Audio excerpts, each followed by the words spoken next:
मैं अब आपको डेटिंग साइट का नाम नहीं बताना चाहता हूं मैं। और ये 37 साल में एक मीडिया कंपनी के मालिक थे। प्यार अंधा होता है।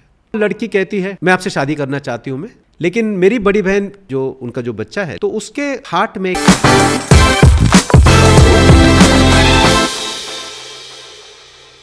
मैं अब आपको डेटिंग साइट का नाम नहीं बताना चाहता हूं मैं, फॉर रीजंस बिकॉज आजकल के टाइम पे if you say this dating site then they say how it is when it is. So there was one person, इनकी उम्र करीब 37 साल थी। घटना आपको बताना चाहता हूं कि ये गोवा में हुई थी। ओके। और ये 37 साल में एक मीडिया कंपनी के मालिक थे। और एक दिन इनको एक फ़ोन आता है रात को करीब 2-2:30 बजे, और ये फ़ोन को पिकअप करते हैं।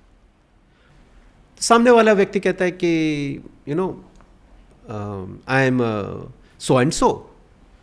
तो वो कहता है कि आई डोंट नो यू। तो she says that oh I am so sorry, it was by mistakenly I made a call, I am so sorry. और देन वो बात करते हैं I am so sorry I disturb you, रात को मैंने disturb किया मैंने, but anyways you know she is a female and she is a female, like breaking the ice kind of thing. तो ओके, एवरीथिंग वाज ओके। 2 दिन के बाद उसी नंबर से और एक कॉल आता है, and that time this person picks up. So when he picks up that lady says that कि 2 दिन पहले मैंने आपसे जब बात की तो आपकी आवाज़ में इतनी मिठास थी, तो somewhere I feel that I am getting emotionally connected to you.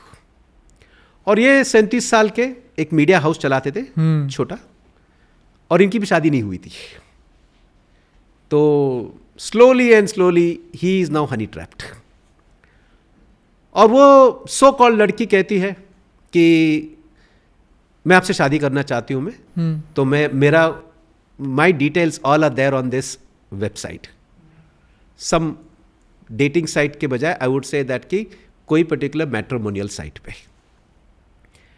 तो तुरंत ये जाते हैं, वो फोटो देखते, तो that particular girl looks like a 25-year-old model, and he says that कि मुझे भी इसी लड़की से शादी करनी है। और तय होता है ऑन दैट मैट्रिमोनियल साइट देखने के बाद। तो ये तुरंत नंबर तो था। She calls sir up and says that कि मैं आपसे शादी करना चाहता हूँ मैं, हाउ डू वी गो। तो शी सेड मैं भी शादी करना चाहती हूँ मैं, लेकिन मेरे कुछ थोड़े प्रॉब्लम्स है, क्योंकि मैं अपनी बड़ी बहन के साथ मैं रहती हूँ, और मेरी बड़ी बहन ने मेरे लिए बहुत कुछ किया हुआ है। क्योंकि मेरी माँ जब गुजर गई तो मैं बहुत छोटी थी, और मेरी बड़ी बहन ही मेरी माँ है। ओके। लेकिन मेरी बड़ी बहन की जो शादी में जो उनका जो बच्चा है गर्ल, तो उसके हार्ट में एक होल है, और डॉक्टर ने कहा कि उस ऑपरेशन के लिए 15 लाख रुपए लगेंगे।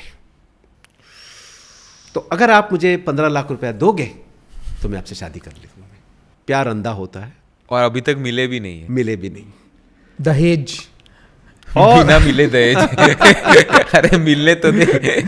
ये तो रिवर्स दहेज दहेज हो गया है। तो कहता है कि मैं कैसे ट्रांसफर करूं, हाँ? कहाँ करूं, कब करूं, अभी रेडी हूँ। अभी देने के लिए तैयार हूं। तो वो कहती है कि गोवा में एक पिज़्ज़ा शॉप है। तो कहते हैं कि कल इस समय आपके पास 2 व्यक्ति आएंगे, ऐसे ऐसे ड्रेस में आएंगे, तो वो आपको एक कोड वर्ड बताएंगे, और जैसे आपको कोड वर्ड बताएंगे आप उनको पैसे दे देना। दूसरे दिन आधे घंटे पहले वो रुका था उस पिज़्ज़ा शॉप के बाहर। तो 2 व्यक्ति आते हैं, और वो आने के बाद वो कुछ कोड वर्ड बोलते हैं, और ये उनको देता है 15 लाख रुपया कैश। और 15 लाख रुपया देने के बाद देन ही अवेट्स कि when the call will come, कब शहनाई बजेगी। कॉल तो आता नहीं है। तो ये हिमसेल्फ कॉल्स अप, मैं बोला आपको तो 15 लाख मिले। बोले हाँ 15 लाख मिले, थैंक यू वेरी मच।